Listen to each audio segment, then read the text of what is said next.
दोस्तों नमस्कार। दोस्तों हर आदमी कहीं ना कहीं से कहीं ना कहीं पहुंचना चाहता है, या सर दो हर आदमी के अंदर ये चाहत होती है कि वो आदमी कहीं होता है और कहीं ना कहीं से कहीं पहुंचना चाहता है। और कहीं पहुंचने के लिए रास्ते चाहिए कि नहीं चाहिए। कहा जाता है कि आदमी प्रतिभावान पैदा नहीं होता है, वो प्रक्रिया करता है। बिना प्रक्रिया किए हुए आदमी की जो प्रतिभा है वो ऊपर नहीं आ सकती है। तो आज के कई साल पहले मैं एक नेटवर्क मार्केटिंग कंपनी में जुड़ा। उस टाइम पर मैं ये नहीं जानता था कि सामान की तारीफ करने पर पैसा मिलता है। बताया गया और मैंने उसकी शुरुआत किया, काम किया और वहां भी बहुत सारा मैंने काम किया। और काम करने के बाद ऐसे भी बहुत सारी बातें हुई। बताया गया कि पैसा नहीं मिलता है। तकरीबन 3-3.5 करोड़ रुपया कमाया हुआ मेरा नहीं मिला। एक जिंदगी ऊपर उठी थी, बहुत नीचे गई, स्थिति बड़ी खराब हो गई, लेकिन सोच बड़ी हो चुकी थी।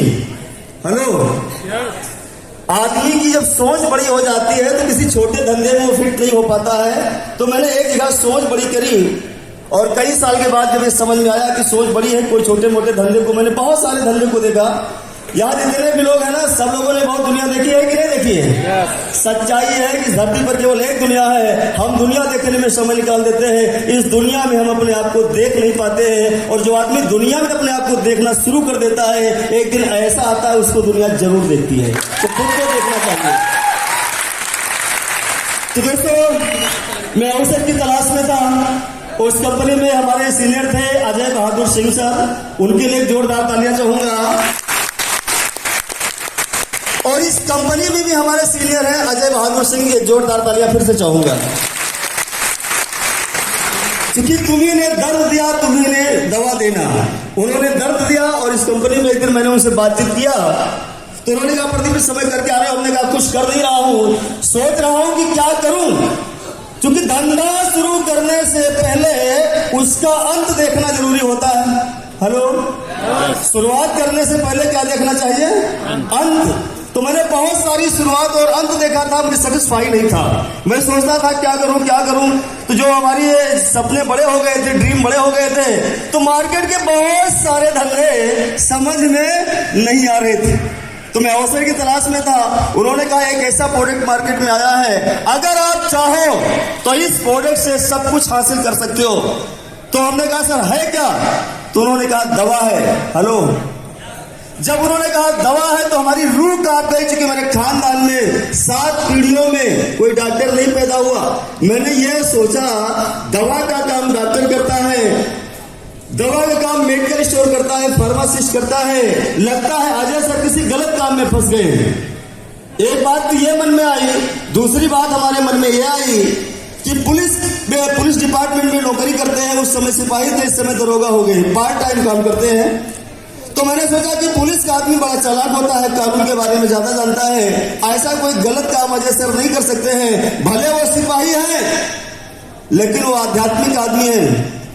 उनको मैंने समझा था, क्योंकि हमारे मित्र थे, तो मैं जानता था कि वो 22 दिव्य कैसे पुलिस में गए, क्योंकि उनका जो संस्कार है बहुत अच्छा था।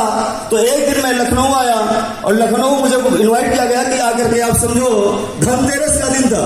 बाई बस में लखनऊ आया और यहाँ पर जब मैं बस अड्डे पर उतरने से पहले अजय सर को फोन किया, सर मैं आ गया हूँ, आओ मुझे दवाई बेचना सिखाओ। हेलो, दवा बेचना सिखाओ। देखिए आदमी हुडी करता है, आदमी सीरियसली वही लेता है जिसको कहीं ना कहीं से तकलीफ होती है। और मुझे तकलीफ थी कि इस दुनिया में पैसा तो बहुत था, मैं बहुत कम पैसा कमा रहा था, ये तकलीफ मुझे थी।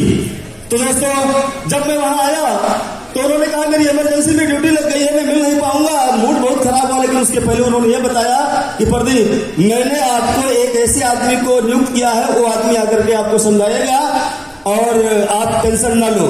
तो उन्होंने कहा केशराम सिंह आएंगे। मैं आलमबाग बस अड्डे पर उतरा। हंसमुख स्वभाव के एक आदमी अल्टो से आए मुझे रिसीव करने के लिए, केशराम सिंह। तो हमने कहा यार ये तो मेरे लेवल का आदमी, चूंकि उस टाइम पर मेरे पास जी अल्टो थी। और आए तो उन्होंने कहा प्रदीप भाई मैं नया आदमी हूँ, ज्यादा कुछ जानता नहीं हूँ, आपको एक स्पेशल आदमी से मिलवाना चाहूंगा। उनका नाम है आर.के. शुक्ला, आपको चलना पड़ेगा राजाजीपुरम। तो मैं आर.के. शुक्ला सर से मिलने के लिए राजाजीपुरम गया और आर.के. शुक्ला जी मुझे अकेले एक आदमी को समझाने के लिए आए और ये अपनी फॉर्च्यूनर से एक आदमी को समझाने के लिए आए। मैं उस समय सूख कर लकड़ी हो गया था, सपने नहीं सूखे थे। हेलो, वर्तमान में आपकी फिजिकल हेल्थ चाहे जैसी हो, अगर मेंटल हेल्थ आपकी बढ़िया है तो आप सब कुछ कर सकते हो। मेरी मेंटल हेल्थ बहुत परेशान थी, लेकिन हर आदमी के दिमाग में दो तरह के विचार आते हैं, एक खराब एक अच्छे। और कोई आदमी 24 घंटा ना अच्छा सोच सकता है ना बुरा सोच सकता है। हर आदमी अच्छाई बुराई का क्या सोचता है, मिश्रण सोचता है। आर.के. शुक्ला सर को जब मैंने देखा, ये हर मीटिंग में मैं कहता हूं, क्योंकि जो मैंने देखा था, जो मेरा एक्सपीरियंस है, उसको एक्सप्लेन करने का मुझे अधिकार है कि नहीं है। आर.के. शुक्ला सर को जब देखा, ये फॉर्च्यूनर से उतरे 3 पीस पहन करके, तो हमें लगा अभी तक भू माफिया देखे थे, हेलो, चारा माफिया देखे थे, ये ड्रग्स माफिया मेरे सामने आ रहा। उस समय का एटीट्यूड था। जो भी व्यक्ति आपके साथ जाता है ना कुछ जरूर उसको आप देखते हो। उस टाइम का मेरा ये नजरिया था आर.के. शुक्ला सर को देखने का। फिलहाल इन्होंने एक काम शुक्ला जी ने मेरे लिए अच्छा ये किया था कि जो भारत की संस्कृति है, आदमी अमीर हो या गरीब हो, जब आता है तो हम मेहमान नवाजी करते हैं, चाय नाश्ता करवाते हैं कि नहीं करवाते हैं, ये बहुत जरूरी है।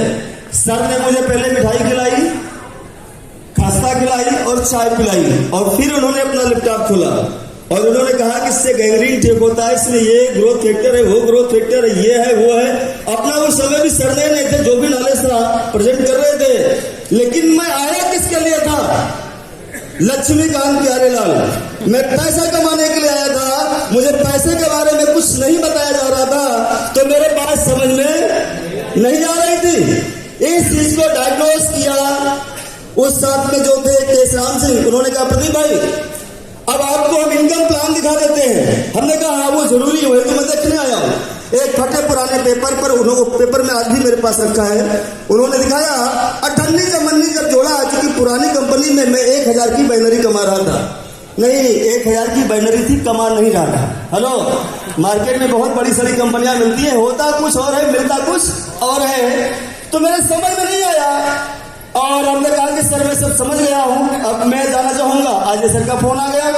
अजय सर ने कहा कि प्रदीप भाई गए तो नहीं? कहा नहीं सर, सब मैं समझ गया हूं, कुछ समझने के लिए बाकी नहीं है, अब मैं आपसे बाद में मिलूंगा। उन्होंने कहा नहीं, मैं 1 घंटे की छुट्टी लेकर के आ रहा हूं। हमने कहा अब ये कहेंगे जुड़ो। हेलो, जो मेरे समझ में नहीं आया उसी काम को करने के लिए कहेंगे, और मैं बिल्कुल करने वाला हूं नहीं। अजय सर आए, उन्होंने बिजनेस पर कोई बात नहीं किया, अपनी बाइक पर बिठाया, नाका हिंडोला ले गए, दही बड़ा खिलाया, फिर से टिकिया खिलाया, फिर से चाय पिलाई, अभी भी जुड़ने को नहीं कहा। तुमने कहा शायद अब कहेंगे, शायद अब कहेंगे, हेलो अब कहेंगे। लेकिन जब मैं इंटरेस्टेड नहीं था, देखिए कभी